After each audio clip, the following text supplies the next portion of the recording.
Hi everybody, welcome to yet another video. This one is, well, at the very start it's the ANI GF3, the little minigun, just to apply a bit of plastic adhesion promoter. But the main crux of the video is the Walcom Slim Kombat. Now, Walcom Slim Kombat and Walcom Slim X-Lite are very similar. They have different cup fittings, and they are obviously different guns. One's lighter than the other, but the way they spray is very similar, and the caps are interchangeable. I actually got both of I got a Slim X-Lite and a Slim Kombat, one in 1.5 HTE and one in 1.7 HTE. This is actually the 1.7, or will be when you see it. This is still the GF3, but this is actually the 1.7, and the caps are interchangeable. The outside bezel, the ring that actually holds the cap to the gun, is different, but the actual inside of the caps, you can take them out and swap them over. So I actually bought this as a 1.5 because that's all they had. It was a discount thing. I ended up paying just over £100 for a Slim X-Lite, £100 each for a Slim X-Lite and a Slim Kombat, because there was the seller was effectively getting rid of them, so they had a very low price on it. They had a discount if you bought two, and there was an eBay coupon for, I think it was 20% off or 15% off. So putting it all together, it worked out just over £100 each, which I was quite happy with. And I wanted to try the bigger tipped HTE Walcom, X-Lite and Slim Kombat. So as I say, this was actually bought as a 1.5, but it's got the 1.7 cap on it that came with the X-Lite, which is interchangeable. It's the same cap. It's just a different outside ring, as I say. So it's actually a very good gun. It lays primer down very well. I don't normally use wet on wet primer, and 1.7 is probably a bit big, so you'd probably want 1.5, but I have no reason to think that it won't lay wet on wet primer down very nicely. This is a high build primer. I think I said it's a high build primer, so it will need sanding anyway.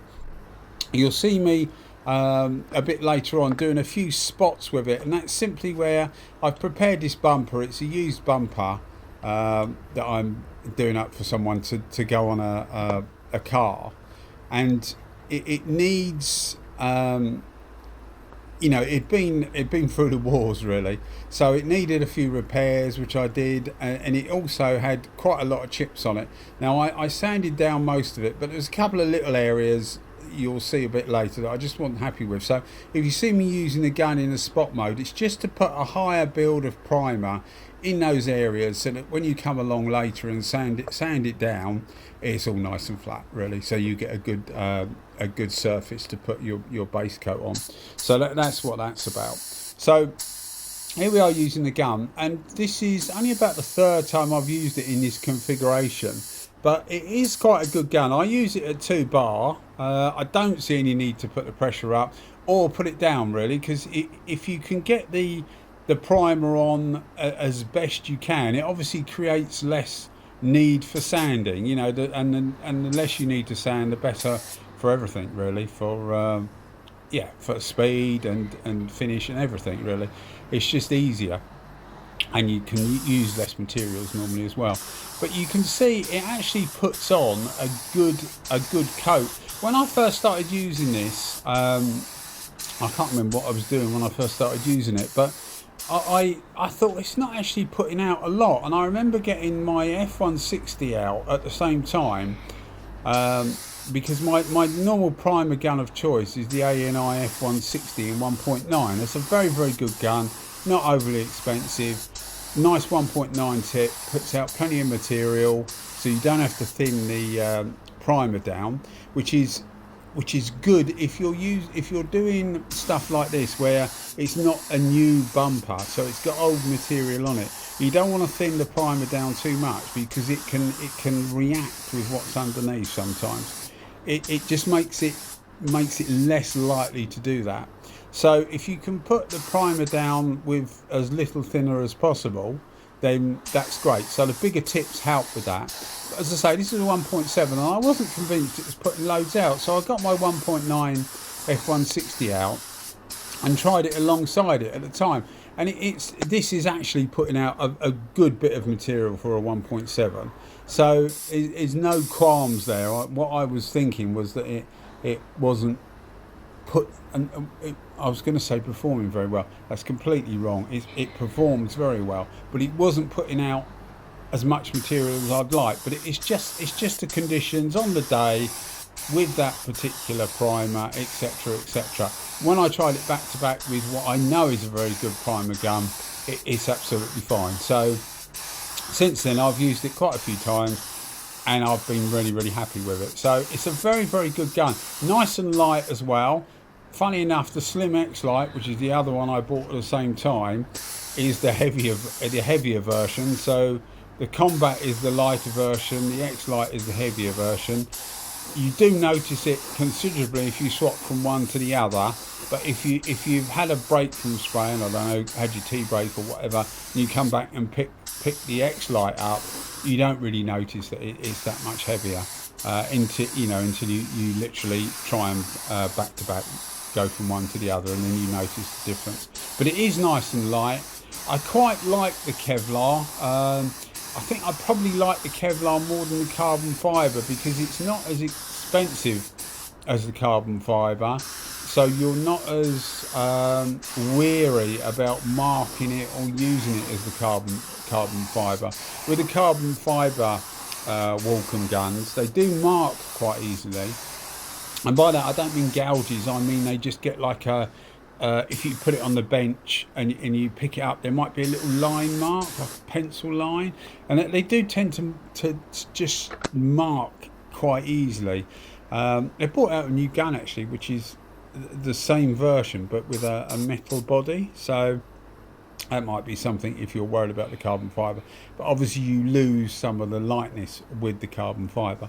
But this is Kevlar anyway, so it's got a very similar feel to the Carbonio, the carbon guns, but without, I feel, so much of the distraction, especially the money side of it. These things are cheaper, although if they made like their top gun in Kevlar, then maybe they'd put the price up anyway, because I'm often convinced that a lot of the price manufacturers charge for these guns aren't really what they cost to produce. It's what they can get away with selling them for, really. But yeah, a very good gun. I think you can put most stuff through this as far as on the primer stroke sealer side and get a pretty good result. I only normally use two different high build primers.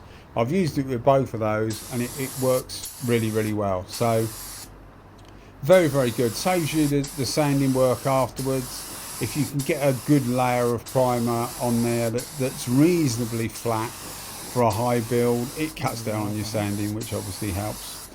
One of the things I was going to say while we're on to this, there's a guy that's been a subscriber of mine since the early days, really. So hello Andrew, if you're listening. And he's been sending me updates on a bumper or fender, as you say in the US, of what he's been doing at home, and he's done the preparation reasonably well, but he sent me through a picture and he said it's flaking and you can see bits coming off, and immediately the first thing I thought was he's used too fine a grip on the sander, DA sander. So I said to him, you know, what grip did you use? And he finished off with 800, which is too fine.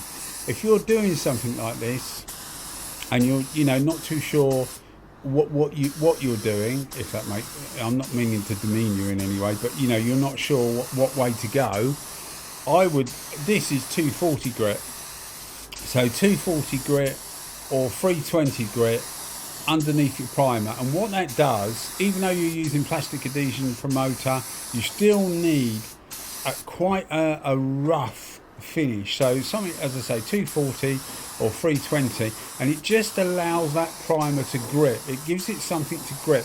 Too smooth like 800, it will just start flaking.